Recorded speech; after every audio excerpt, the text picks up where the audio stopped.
TV, senang sekali rasanya saya bisa menyapa Anda kembali dalam program Here I Am.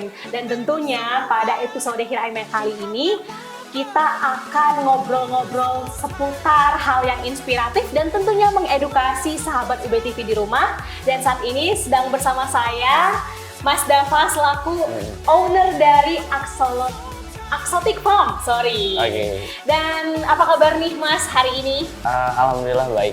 Oke, kita bakal tanyain seputar Axotic Farm bersama orangnya langsung. Dan langsung aja ke pertanyaan pertama seputar terkait usaha Axotic Farm itu sebenarnya apa sih Mas? Kalau boleh tahu langsung aja nih kasih tahu ke sahabat UBTV. Oke. Sebenarnya untuk awal Axotic Farm sendiri pertama mungkin bisa dibilang salah satu pionir ya. Kita pionir yang ngembangin komoditi unik axolot ini asal Meksiko yang notabene dia punya habitat asli di subtropis. Ini kita kembangin di tropis kayak gitu. Oke. Nah. Berarti untuk sejarahnya sendiri itu berdirinya Axotic Farm ini sendiri itu seperti apa sih? Oke, sejarahnya ya. Sebenarnya kalau dari awal itu bisa dibilang awalnya segambling itu. Karena apa ya? Bahkan kita sempat yang jadi kita mulai di 2019 itu masih yang bisa nggak ya? Karena pada dasarnya axolot ini butuh dingin di subtropis. Jadi bahkan di habitat aslinya itu pemijahannya bahkan di suhu 13 sampai 15 derajat. Nah, kira-kira bisa nggak ya dibawa ke Indonesia yang bahkan suhunya bisa 30 kan? Benar. Nah, dari situ karena ada istilah domestikasi juga. Jadi kebetulan kita ada beberapa yang punya background di perikanan. Nah, dari situ ada treatment yang kita lakukan. Jadi gimana caranya kita bisa mendomestikasikan ikan yang tadinya di subtropis jadi bisa dikembangin di tropis kayak gitu. Bisa bertahan juga di tropis. Benar, gitu kayak ya. Gitu. Oke, untuk perkembangannya sendiri Axotic Farm ini berarti sudah dimulai 2019. Nah, dan itu sekarang seperti apa sih perkembangannya di tahun 2022 ini? Sudah melakukan apa aja sih? Oke. Axotic Farm sendiri kita baru mulai bisa dibilang mungkin achieve ya. Kita achieve axolot itu akhirnya bisa mijah di Indonesia. Itu belum lama. Baru di awal 2021. Akhir 2020. Oh, oke. Jadi kita baru bener-bener ternyata bisa ya. Jadi itu achieve yang apa ya? Pertama kali yang bisa dibilang luar biasa juga, ternyata bisa nelur dan telurnya sebanyak itu kayak gitu. Terus dari situ akhirnya kita punya beberapa formulasi sama ternyata ada beberapa yang kita berhasil ngelewatin tahap ini kayak gitu. Padahal sebelumnya harusnya nggak bisa dan prosesnya itu ternyata lumayan lama. Itu juga setelah setelah tim awalnya tuh sempat crash dan pecah juga. Pecah karena dinilai kayaknya sulit gitu nggak ya? Bisa kayak gitu. Akhirnya di akhir 2020 baru nemu titik cerah, ternyata bisa kayak gitu.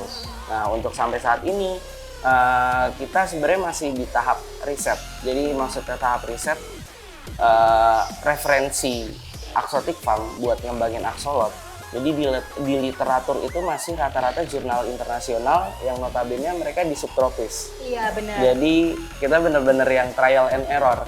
Kayak ini masih tahap riset, parameter apa yang paling pas sama dia, terus treatmentnya harus digimanain, nutrisinya harus kayak gimana, terus apa aja yang mempengaruhi dia kayak gitu. Oke, ngomongin soal tadi itu udah panjang banget yang kita ngomongin soal Axotic Farm. Ini sebenarnya Axotic Farm ini kan lebih ke pembudidayaan axolot itu sendiri. Benar. Nah, kira-kira mungkin sahabat UBTV ini kan belum tahu ya apa sih itu hewan axolot ini gitu kan. Dan boleh nggak sih Mas Dava jelasin kan, karena ini kan bidangnya Mas ya kan, dan mungkin bisa dikasih tahu nih ke sahabat UBTV kira-kira itu axolot itu seperti apa sih, budidayanya seperti apa sih? Pertama axolot sendiri punya nama latin Ambystoma mexicanum. Nah, mexicanum karena memang habitat aslinya itu di Meksiko. Gitu. Nah, Terus aksolot sendiri apa sih, ikan atau apa? Nah, sebenarnya bener. secara morfologi aksolot itu masuk ke klasifikasi amfibi. Nah, cuma kenapa akhirnya sering disebut ikan? Karena dia masuk ranah amfibi yang full akuatik. Nah, karena full akuatik, akhirnya masih ranah dinas perikanan. Makanya kita sering sebutnya ikan. Bahkan izinnya pun pakai izin ikan. Gitu. Dan untuk jenisnya sendiri itu klasifikasinya ke amfibi, jenisnya apa sih Mas kalau boleh tahu? Apa ya? Masuk klasifikasi amfibi, jenisnya sebenarnya banyak yang nyingkronin juga. Ini salamander bukan? Nah itu maksudnya. Dia masih masuk salamander. Cuma jadi salamander sendiri ini kebagi 3. Ada yang full di darat, ada yang semi, bisa darat bisa air. Ada yang full akuatik. Nah, aksolot ini masuk yang full akuatik. Kayak gitu. Oke, untuk jenisnya sendiri itu ada punya jenis kelamin nggak sih? Ada betina atau seperti ada. hewan lainnya gitu? Ada. Pasti dong. Kalau nggak bakal bisa ini. Cirinya itu apa sih Mas? Mungkin bisa dikasih tahu di Sahabat BTV. Cirinya ya, ini nggak terlalu kelihatan ya. Kalau cirinya jantan itu biasanya lebih ramping. Terus di belakangnya nih, di daerah kelamin, dia kelaminnya lebih panjang sama besar, ngembang. Jadi kayak ada roti bantet gitu di kelaminnya. Nah, kalau betina sebaliknya, kelaminnya nggak ngembang, terus badannya juga lebih bulat, nggak ramping kayak gitu. Jadi kalau dari atas bener-bener bisa kelihatan mana jantan, mana betina. Baik, untuk obrolan berikutnya kita bakal masih ngobrol-ngobrol seputar Axotic Farm bersama Mas Dava. Jangan kemana-mana, tetap di Here I Am.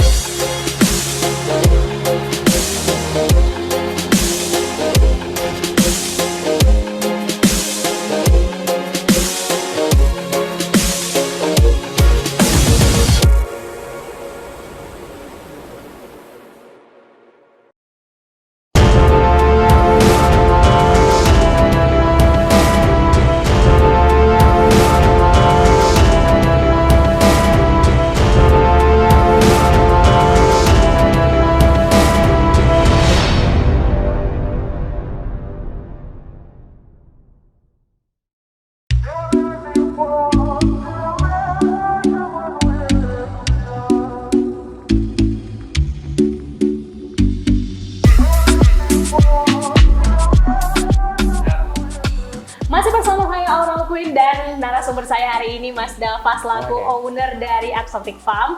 Dan tadi kalau kita udah ngomongin soal jenis kelamin daripada aksolot ini sendiri, dan kita tadi juga sempat ngobrolin soal fun fact-nya. Ternyata aksolot ini punya fun fact nih.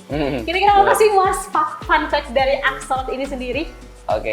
Yang pertama, banyak yang nge-compare antara aksolot sama toothless di film How to Train Your Dragon. Jadi banyak banget kalau misalkan kita lagi keluar gitu, misal lagi pameran atau lagi event, itu banyak anak-anak kecil kayak mami toothless mami kayak gitu. Jadi kayak daya tariknya sebenarnya di situ ya. First impressionnya banyak yang bilang kayak ini naga kayak gitu. Nah, jadi sebenarnya sinkronisasi antara aksolot sama toothless ini bisa dibilang yang semirip itu, karena toothless, nah aksolot juga nggak punya gigi, jadi dibilang toothless pun bisa dia gitu ya. Terus selain itu tuh apa tuh lagi fun fact-nya? Yang kedua, dia nih bisa regenerasi hampir seluruh tubuh. Jadi beda sama cicak. Kalau cicak buntut aja. Nah ini hampir seluruh tubuhnya bisa regenerasi. Makanya di luar negeri itu lagi aksolot ini lagi jadi salah satu objek penelitian yang menarik karena dia hampir seluruh tubuhnya bisa regenerasi kayak gitu. Kalau ngomongin soal budidaya aksolot ini sendiri, bisa cerita nggak sih awal mulanya? Ada satu lagi. Fun fact-nya belum ya? Oke. Masih ada fun fact satu lagi. Kemarin salah satu yang dinotis juga pas lagi PIMNAS. Apa Jadi aksolot ini ternyata ositnya itu bisa jadi obat kanker, dan validasinya baru tahun 2020 Setelah melakukan penelitian pastinya ya. Di jurnal apa? Penerbitnya dari Science Direct. Jadi ada jurnal tentang aksolot nih, sekarang bahkan lagi diproduksi obat kanker dari ositnya aksolot. Osit itu dikeluarkan dari apanya nih? Osit itu dari apa ya? Cairan telur kayak gitu. Jadi seunik itu, sebermanfaat itu, tapi satu poin, aksolot ini terancam punah. Nah, ini fun fact keempat nih. Iya, fun fact keempatnya nih. Aksolot tuh terancam punah, bahkan kalau klasifikasi kalau terancam punah, hewan terancam punah tuh ada appendix 1, 2, 3. Satu nih yang udah parah banget. Parah banget, oke. Nah, aksolot ini masuk yang kedua. Tingkatan kedua. Nah, yang 2 pun itu ada 3 tingkat lagi. Aksolot masuk tingkat terparah. Jadi udah hampir turun ke 1. Jadi statusnya aksolot itu kalau di Indonesia ya bisa dibilang setara badak Jawa. Setara badak Jawa. Jadi selangkah itu ya. Cuma achieve-nya Axotic Farm kita bisa ngembangin aksolot bahkan sekali pemijahan itu bisa ratusan ekor gitu. Oke, kalau ngomongin soal aksolot ini tentunya pasti seperti yang udah Mas dapat disampaikan ya di kita waktu jeda segmen. Katanya itu awal mula gimana membudidayakannya itu seperti apa, boleh cerita nggak sih? Tadi kan kalau ceritanya sama oral nih ya kan, bisa cerita langsung nih ke sahabat UB TV, gimana sih awal mulanya, berapa aksolot kah yang dibudidayakan sehingga bisa sampai sekarang ini gitu loh. Oke. Sebenarnya kalau dari awal lumayan panjang. Jadi kalau awal mula pertama sebenarnya aku emang di ranah pet lovers ya. Jadi kayak tahu macam-macam hewan yang unik kayak gitu. Nah, terus di satu sisi aku anak perikanan kayak gitu. Iya, nah itu tuh yang menariknya. Terus dari situ kayak jadi sebelumnya aku background di mamalia. Jadi kayak mamalia kan agak ribet ya. Kayak perlu nyusuin segala macam, terus induknya harus jagain anaknya beda sama ikan gitu. Benar. Nah, akhirnya ngelihat dari sisi potensi ikan nih kayaknya lebih berkelanjutan dan menguntungkan kayak gitu. Akhirnya cari komoditi yang unik dan ketemulah aksolot. Cuma aksolot ini jadi challenge banget karena aksolot ini sebelumnya terkenal gampang mati, terkenal nggak bisa hidup di Indonesia. Segala macam. Nah, terus case lain di perikanan itu ternyata jadi sebab dia susah hidupnya itu ternyata karena impor dan parameter di luar sama di Indo ini beda banget. Bedanya apa tuh? Jadi karena dia kan subtropis. Nah, Indonesia kan tropis. Nah, terus di satu sisi di perikanan kita dapat kayak kuliah tentang domestikasi. Akhirnya kita coba gambling sebenarnya. Awalnya gambling, kira-kira bisa nggak ya kita terapin di aksolot. Dan ya bahkan di perjalanan itu hampir nyerah. Bahkan yang tim kita pecah. Iya. Jadi sampai akhirnya setelah berapa lama kita achieve kayak gitu. Dan sekarang masih kita coba teliti, bahkan lagi coba kerja sama tenaga ahli di UB juga di perikanan atau di bidang biologi buat kita sama-sama neliti si komoditi ini. Karena menurut kita sendiri potensi buat jangka panjangnya itu yang sepotensial itu. Karena bahkan sampai saat ini kita permintaan ekspor tuh udah ribuan. Cuma nggak bisa dikirim. Iya. Jadi karena kesulitannya apa tuh, Mas? Dia appendix 2. Dia appendix 2, istilahnya terancam punah. Iya benar. Habitat aslinya di Meksiko. Jadi beda sama arwana. Arwana dia appendix juga. Cuma habitat aslinya di Indo. Akhirnya legalitasnya terbilang cukup mudah karena masih satu domisili. Nah, aksolot sendiri itu nggak asli Indo, terancam punah. Jadi ada berapa proses yang perlu dilakukan untuk dapat sertifikasi dari ada namanya lembaga CITES, itu lembaga konservasi internasional. Kayak gitu. Nah, arahnya ke sana. Jadi untuk bisa capai potensi ekspor dan lain-lainnya, kita perlu ada sertifikasi terus ada penelitian tentang itu kayak gitu. Oke, baik. Kalau tadi kita udah ngomongin seputar ya budidayanya seperti apa, di segmen selanjutnya kita bakal tanyain seputar pengalaman-pengalaman dari Mas Dava yang alami sendiri selama menjalankan usaha Aksotik Farm ini sendiri. Jangan kemana-mana, tetap di UB TV, aktif dan kreatif.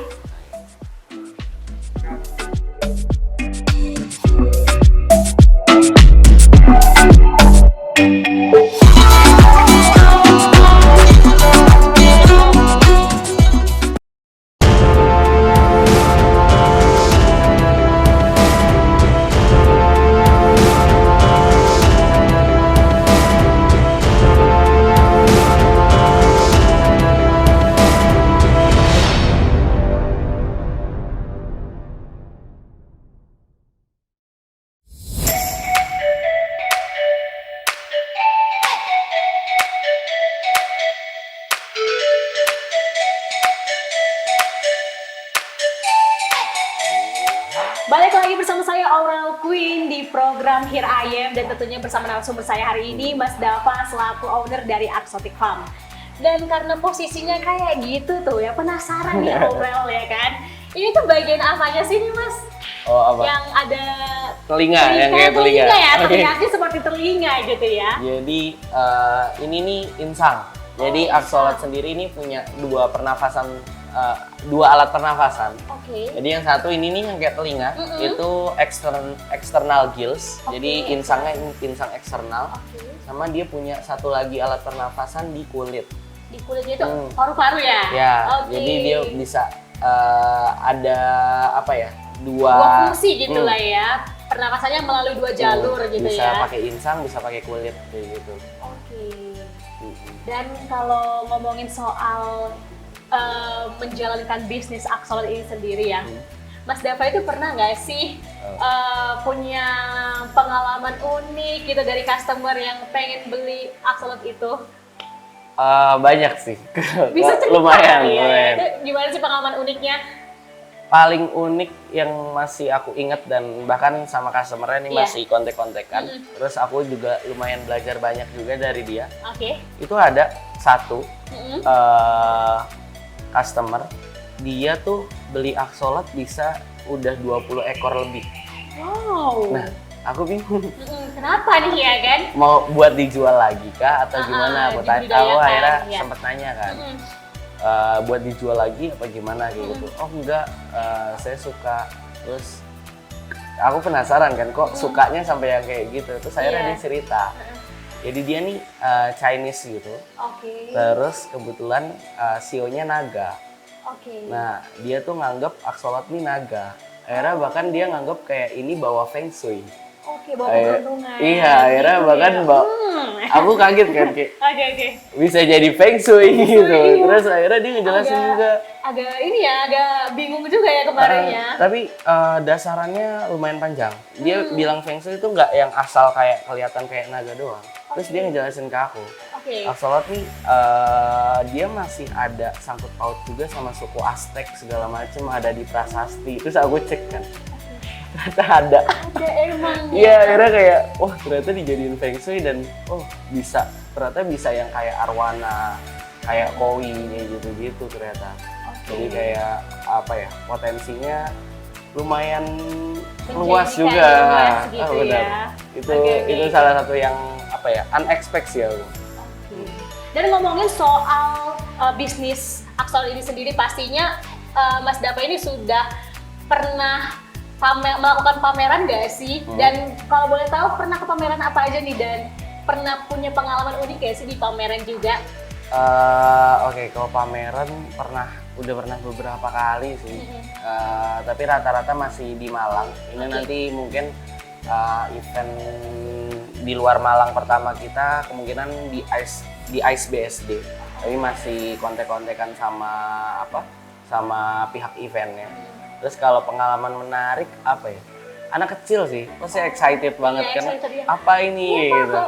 Kok bentukannya kayak gini, ikannya beda nih gitu ya. Mungkin anak-anak sukanya biasanya ikan koi, ikan hias gitu-gitu ini ya kayak, kan. ini apa sih? Kayak gitu. lele. Aku tadi first impression, ini kayak ikan lele. Itu kayak toke. Ya gitu, jadi kayak banyak stigma-stigma dan asumsi-asumsi yang kayak gitu sih ya. Itu yang membuat menurut aku kayaknya Axotic ini yang menarik banget untuk diketahui oleh masyarakat gitu ya.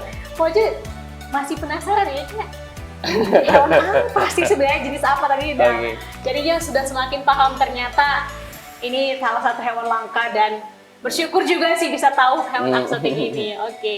Untuk inovasinya sendiri nih dari Axotic Farm ini sendiri itu ada inovasi apa sih yang akan dilakukan gitu dari Mas Dava sendiri selaku owner gitu? Pertama kita apa ya, mungkin akan jadi yang pertama buat apa namanya, ngejar sertifikasi Axolot ini sendiri. Terus nanti mungkin dari kita bakal ada semacam asosiasi resminya buat di Indonesia. Jadi kemungkinan akan mendirikan Indonesian Axolot Association. Ini buat ngerumpun seputar Axolot, ngedukasi, bahkan kerjasama berkelanjutan. Jadi kayak mungkin nggak menutup kemungkinan karena sampai saat ini permintaan ekspornya cukup tinggi. Mungkin nantinya bakal kita apa ya, memperluas jaringan. Akhirnya yang ngebreeding nih nggak cuma aku. Karena kayak kita gabungan buat kirim keluar kayak gitu. Dan ngomongin soal ekspor tadi ya, kita kan dari tadi dengar Mas Dava ngomongin ekspor. Kira-kira itu negara apa aja sih yang tertarik banget untuk membudidayakan Axolot ini sendiri? Kalau permintaan Axolot lumayan banyak. Dari benua Amerika itu padahal habitat aslinya di Meksiko. Benar, di Meksiko benar. Terus dari Malaysia, Singapura, terakhir permintaan banyak itu dari Thailand. Kayak gitu. Bahkan kayak yang di negara asalnya itu melihara Axolot sama kayak kita melihara harimau di rumah. Jadi nggak bisa yang semudah itu. Semudah itu gitu, berarti rumit banget. Bener, gitu ya. jadi perawatannya segala macam. Legalnya yang paling susah. Jadi susah. kalau mau melihara Axolot itu harus bisa ngasih lihat legalnya Axolot ini bukan Axolot dari Meksiko. Jadi benar-benar dilindungi itu di sana. Di ujung perbincangan kita kali ini nih, orang mau memberikan kesempatan buat Mas Dava promosi tipis-tipis terkait Axotic Farm ini sendiri dan boleh kasih tahu juga nih range harganya, mungkin sahabat UBTV tertarik setelah melihat kita berbincang, melihat liputan kali ini gitu kan, pengen deh budidaya Axolot, bisa langsung nih Mas. Buat range harga sendiri dari Axolot ini tergantung jenis. Jadi tergantung jenis, tergantung kualitas, sama tergantung size juga. Kayak gitu. Nah, buat range harganya ini kita mulai dari sekitar 250 sampai paling mahal itu bisa jutaan. Kayak gitu. Tergantung jenisnya tadi lah ya berarti Mas. Terus buat perawatannya sendiri nggak terlalu sulit, bener-bener mirip pelihara ikan hias. Jadi kayak cuma wajib ada filter, terus ada lampu, terus ukuran akuarium itu minimal 40 cm. 40 cm, kayak gitu. Terus untuk perawatannya dari segi pakan mirip-mirip sama ikan, cuma bedanya Axolot ini karena demersal. Jadi ikan demersal itu ikan yang relatif hidup di bawah. Jadi peletnya itu harus sinking pelet atau pelet tenggelam. Kan biasanya pelet ngapung kan di atas. Iya benar-benar. Ini gitu. harus tenggelam gitu ya. Nah, kalau untuk informasi seputar kita itu ada di Instagram @axoticfarm. Jadi bisa langsung ngecek di sana atau ada di Tokopedia juga. Terakhir tagline kita. Tagline-nya apa terus sekalian nih? Kasih pesan dong sama sahabat UBTV. Mungkin ada sahabat UBTV yang ingin memulai membangun usaha gitu kan. Mungkin ada tips-tipsnya ataupun quotes-nya dari Mas Dava sendiri nih yang bisa membangkitkan semangat sahabat UBTV membangun usaha. Ini aku nggak banyak kata bijak mungkin ya. Ini sesuai pengalaman based on experience. Sebenarnya simple ketika mau mulai usaha atau bisnis, kuncinya cuma mulai. Benar. Kenapa? Karena kalau yang kita alamin sendiri akhirnya bisa achieve, itu bukan yang belajar di awal, tapi gimana cara kita mulai, terus learning by doing. Karena bener-bener di lapangan itu yang se-improve itu. Nggak yang kayak, misal mungkin temen atau di buku si orang sukses pakai cara A. Iya. Nggak pasti juga kita pakai cara A sukses. Bener. Jadi kuncinya mulai, habis itu learning by doing. Oke, keren banget nih tagline-nya nih. Boleh kasih tahu nih Axotic Farm itu seperti apa sih? Tagline Axotic Farm, jadi Axotic Farm, fill your day with our dragon.